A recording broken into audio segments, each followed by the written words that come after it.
बच्चों, मेरा नाम डॉक्टर महेश कुमार पालीवाल है।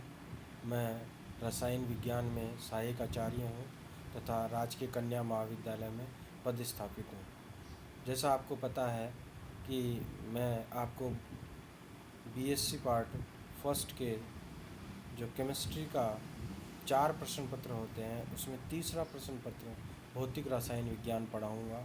और भौतिक रसायन विज्ञान का मैंने आपको जो सिलेबस है इस साल में आने वाला है वो भेजा है तथा परीक्षा की जो स्कीम होती है वो भेजा है, और एक वीडियो के साथ आपको बताया है कि किस प्रकार से सिलेबस है और किस प्रकार से एग्ज़ाम में प्रश्न आते हैं और अपने को कैसे अटेम्प्ट करने होते हैं। आज हम प्रथम यूनिट जो है या पहली जो इकाई है भौतिक रसायन विज्ञान की वो प्रारंभ करते हैं, और उसका जो चैप्टर है वह लिक्विड स्टेट है। मैं आपको रोज़ इस प्रकार से ही जो है वो वीडियोस भेजूँगा जो आपको पढ़ने हैं। मतलब जिस जिस दिन मेरी क्लास होगी या वीक में जितनी मेरी क्लासेस होंगी उसके हिसाब से मैं आपको वीडियो भेजूँगा, आपको पढ़ के करना है। तो फिर आज हम स्टार्ट करते हैं लिक्विड स्टेट। द्रव अवस्था। द्रव के अणु निरंतर विचरण करते रहते हैं और द्रव के अणुओं के मध्य आकर्षण बल इतने ही होते हैं कि द्रव एक निश्चित आयतन में रह सके। वैसे मैं एक आपको बात बता दूं कि द्रव जो अवस्था होती है वो बेसिकली उसमें गैस के गुण भी होते हैं और उसमें ठोस के गुण भी होते हैं, पर ये ठोसों के ज़्यादा करीब होते हैं। तो देखिए, द्रव जो होती है, द्रव अवस्था जो होती है वह गैस के कैसे पास होती है, गैस में उसके कौन से गुण होते हैं। तो जैसे गैस के अणु विचरण करते रहते हैं वैसे ही द्रव के अणु भी विचरण करते रहते हैं, पर गैस में चूंकि आयतन अधिक होता है इसलिए अणुओं के मध्य आकर्षण बल कम होता है, इस कारण से उनका विचरण ज़्यादा होता है। जबकि द्रव में जो होता है वह आयतन कम होता है, अणुओं के जो है विचरण करने की संभावना या कम विचरण होता है, इसलिए वे जो होते हैं उनमें जो एक स्थान से दूसरे स्थान पर जो मूवमेंट होता है कम होता है।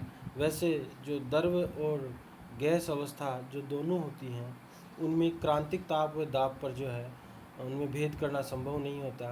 अतः कई बार जो है द्रव को गैस की विस्तारित रूप भी मान लेते हैं। और एक बात बहुत इम्पोर्टेंट ध्यान रखनी है आपको कि द्रव और गैस जो है उन दोनों को मिलाकर फ्लूइड कहते हैं, तरल पदार्थ कहते हैं। तो हम बात करते हैं कि कैसे द्रव जो होते हैं वो गैस के पास होते हैं और कैसे ठोस के पास होते हैं। फिर द्रव के गुण पढ़ेंगे और फिर हम ये बताएंगे कि जो द्रव होते हैं वो ठोसों के ज़्यादा पास कैसे होते हैं। तो बात करते हैं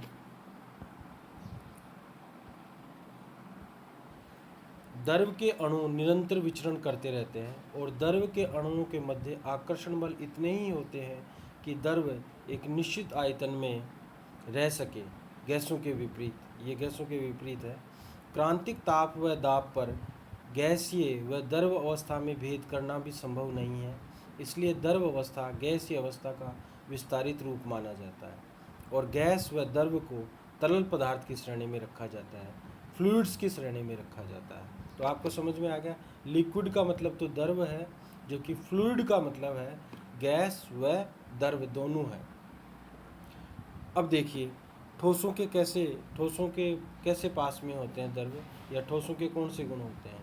ठोसों के समान द्रवों में भी आकर्षण बल प्रबल होते हैं, परंतु इतने अधिक प्रबल नहीं होते कि अणु ठोस के समान व्यवस्थित हो सके। फिर भी ठोस और द्रवों में एक ताप होता है जिस पर दोनों प्रवाहिताएं साम्य में होती हैं, और यह ताप ठोस का गलनांक और द्रव का हिमांक कहलाता है। इसी आधार पर द्रव अवस्था को ठोस अवस्था का विस्तारित रूप माना जाता है। अब हम बात करते हैं द्रव के गुणों की कि द्रव में ऐसे कौन कौन से गुण होते हैं। पहला गुण जो है, द्रव के अणुओं के मध्य यथाचित आकर्षण बल, एप्रिसिएबल कोहेसिव फोर्स होते हैं। इन बलों की कोटि गैस में उपस्थित बलों से लगभग 10 गुना अधिक होती है। जो कोहेसिव फोर्स होते हैं द्रवों में गैसों की अपेक्षा लगभग 10 गुना होते हैं। इस कारण से द्रव के अणु जो हैं वो ज़्यादा दूर दूर नहीं होते, परंतु ये इतने भी प्रबल नहीं होते कि ठोसों की तरह अणुओं को बांधकर स्थिर अवस्था में रख सकें। इन बलों के कारण ही द्रव्यों में पृष्ठतनाव, शांता, वाष्प दाब आदि के गुण उत्पन्न होते हैं। दूसरा है, द्रव्य के अणु जो हैं वो निरंतर विचरण करते रहते हैं। पहले भी मैंने बताया कि द्रव्य के अणु जो हैं वो निरंतर विचरण करते रहते हैं, परंतु इनके लिए स्थान बहुत कम अवेलेबल होता है। मतलब आप इनमें ठोसों जैसी तो कॉम्पैक्ट जो है संकुलन नहीं होता, निबिड़ संकुलन नहीं होता, परंतु गैसों का जैसा बहुत अंतराण्विक बलों में जो है वो बहुत कमी नहीं होती, ये थोड़े पास पास होते हैं, यानी कि इनका आयतन कम होता है, मूवमेंट जो है वह कम कर पाते हैं। और आप जानते हो जिसका आयतन कम होता है उसका घनत्व अधिक होता है, क्योंकि आप जानते हो डेंसिटी इज इक्वल टू होता है मास बाई वॉल्यूम। इसका मतलब घनत्व और आयतन के बीच में व्युत्क्रमानुपाती का संबंध है। इसका मतलब आयतन कम होगा तो घनत्व अधिक होगा, और घनत्व अधिक होगा तो आयतन कम होगा। तो जो द्रव्य होते हैं उनका आयतन कम होता है, इसका मतलब उसका घनत्व अधिक होता है, पर ठोसों जितना नहीं होता है। तीसरी बात करते हैं, द्रव्य के अणु की गतिज ऊर्जा गैसों की तरह परम ताप के समानुपाती होती है। द्रव्य के अणु की गतिज ऊर्जा भी गैसों की तरह ही परम ताप के समानुपाती होती है, यानी कि ताप बढ़ाने के साथ साथ द्रव्यों की ऊर्जा भी बढ़ती है और अणुओं के बीच आकर्षण बल घटते हैं। जैसे ही आप ताप बढ़ाएंगे तो अणु दूर दूर होंगे, तो उनके मध्य आकर्षण बल जो होता है वो घटता है। ठीक है, इसलिए ताप बढ़ाने से इनकी जो है गतिज ऊर्जा जो है वो बढ़ती जाती है। इसी कारण द्रव्यों का वाष्प दाब ताप बढ़ाने के साथ साथ बढ़ता है, क्योंकि गैस के अणु ताप बढ़ाने से द्रव्य के अणु जो है ताप बढ़ाने से अंतराण्विक बलों में कमी आएगी, आयतन में वृद्धि होगी, आयतन में वृद्धि होगी तो एस्केपिंग टेंडेंसी बढ़ेगी, एस्केपिंग टेंडेंसी बढ़ेगी यानी ऊपर उठने की जो प्रवृत्ति है वो बढ़ेगी, ऊपर उठने की प्रवृत्ति बढ़ेगी तो वाष्प दाब का मान, मतलब जो वाष्प बनी है उसका दाब इस द्रव्य पे जो पड़ता है उसे वाष्प दाब जो होता है वो बढ़ता जाएगा, क्योंकि वाष्प की मात्रा बढ़ेगी, वाष्प की मात्रा बढ़ेगी तो द्रव्य पे जो है वो दाब भी बढ़ेगा। इस प्रकार से अपन इन द्रव्य के गुणों की बात कर सकते हैं। अब बहुत इम्पोर्टेंट बात कि द्रव्य जो होते हैं वे ठोसों के ज़्यादा नज़दीक होते हैं। गुणों में द्रव्य गैसों की अपेक्षा ठोसों के अधिक नज़दीक होते हैं। उस बात को प्रूव करने के लिए हम कुछ गुणों के लेते हैं। पहला बात है निम्नलिखित गुण, कुछ गुण ऐसे होते हैं जिनको इस बात की पुष्टि होती है कि जो द्रव्य होते हैं वो गैसों की अपेक्षा ठोसों के अधिक नज़दीक होते हैं। उसमें सबसे पहले आता है घनत्व। देखिए, द्रव्य और ठोसों का घनत्व का मान जो होता है वो लगभग बराबर होता है, जबकि द्रव्य और ठोसों का जो घनत्व होता है वो लगभग बराबर होता है, जबकि द्रव्य और गैसों का घनत्व में बहुत अधिक अंतर होता है। इस बात की हम एक उदाहरण से हम बात करते हैं।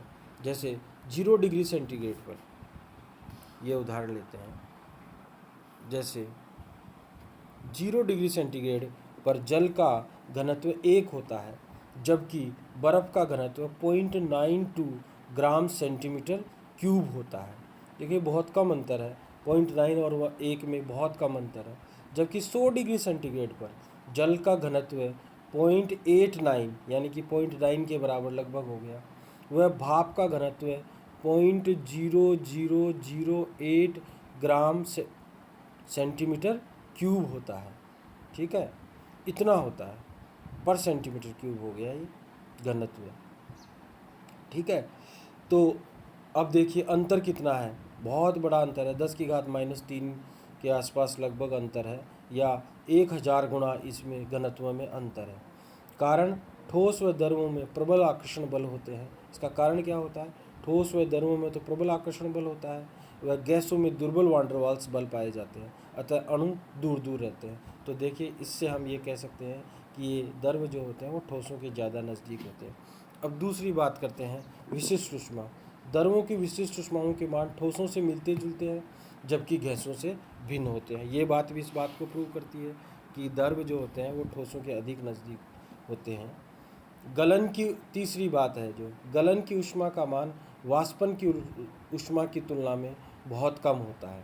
उदाहरण लेते हैं, 1 ग्राम बर्फ़ को 0 डिग्री सेंटीग्रेड पर जल में परिवर्तित करने के लिए केवल 335 जूल ऊष्मा की आवश्यकता होती है, जबकि 1 ग्राम जल को 100 डिग्री सेंटीग्रेड पर वाष्प में या भाप में परिवर्तित करने के लिए 2260 जूल ऊष्मा की आवश्यकता पड़ती है। ये भी इस बात को प्रूव करती है कि द्रव जो होते हैं वो ठोसों के ज़्यादा नज़दीक होते हैं। चौथी जो बात है संपीड़ितता, कंप्रेसिबिलिटी। संपीड़ितता मतलब किसी चीज़ को दबाना। देखिए, हम गैस के अणु दूर दूर होते हैं तो जो संपीड़ितता होती है वो बहुत अधिक होती है, यानी कि लाए जा सकते हैं, जबकि ठोसों व द्रवों की जो संपीड़ितता होती है वो बहुत कम होती है, क्योंकि अणु बहुत पास पास होते हैं और बहुत पास पास होते हैं तो उनको और अधिक लाया नहीं जा सकता। अतः द्रवों और गैसों की जो संपीड़ितता होती है वो नगण्य के आसपास होती है। इसलिए ये बात भी प्रूव करती है कि द्रव और ठोस जो होते हैं उनके गुण लगभग बराबर होते हैं या ठोसों के ज़्यादा नज़दीक होते हैं। आकार व आयतन। आकार व आयतन भी कंप्रेसिबिलिटी या घनत्व से जोड़ सकते हैं हम। चूँकि द्रवों के अणुओं के मध्य आकर्षण बल ठोसों की तुलना में कम होता है, अतः ठोसों की भांति इनका आकार तो निश्चित नहीं होता, लेकिन गैसों की तुलना में बहुत अधिक प्रबल आकर्षण बल के कारण इनका आयतन निश्चित होता है।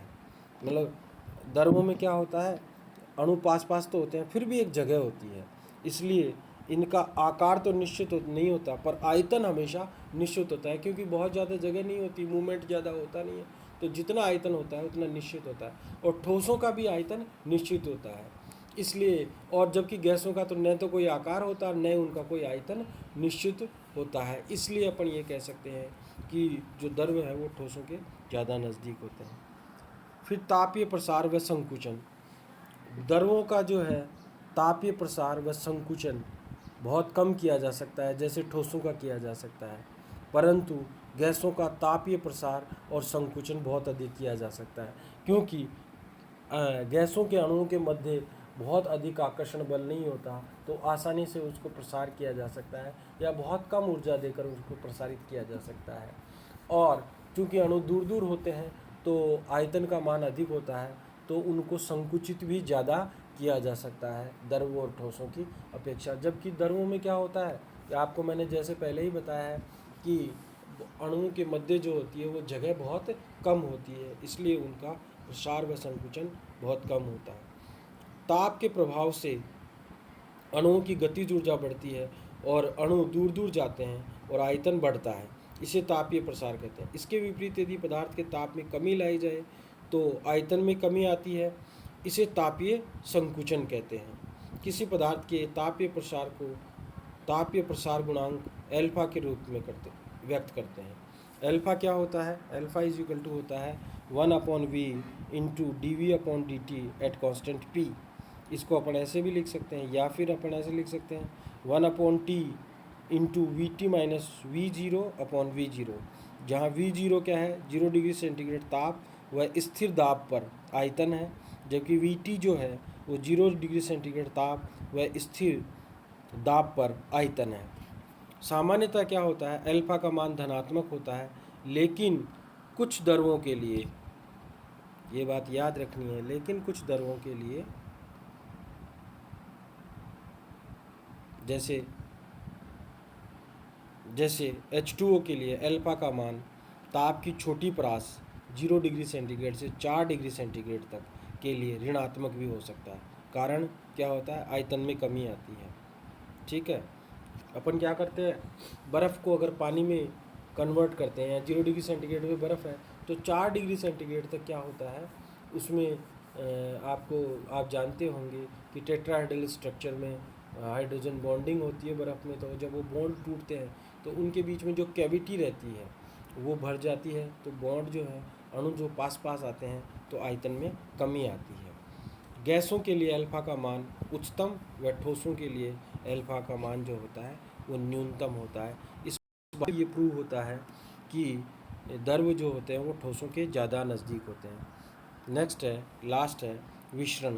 क्योंकि द्रव और ठोसों में अंतराण्विक बल बहुत प्रबल होते हैं और अंतराण्विक दूरी बहुत कम होती है, अतः द्रव और ठोसों में विसरण नहीं होता है। जबकि गैसों में जो है अंतराण्विक बल बहुत कम होते हैं, इसलिए अंतराण्विक दूरी जो है वो बहुत अधिक होती है, जिसके कारण से जो है गैसों का विसरण जो है वो प्रमुख गुण होता है, या गैसों में विसरण जो है वो बहुत अधिक होता है। ये उसका प्रमुख गुण होता है। अब अपन नेक्स्ट क्लास में जो पढ़ेंगे वो अंतराण्विक बल पढ़ेंगे। आज के लिए मैंने थोड़ा रखा है, आगे वाली क्लास में थोड़ा ज़्यादा पढ़ेंगे। एक बार आप हैबिचुअल हो जाए। ठीक है, धन्यवाद, थैंक यू।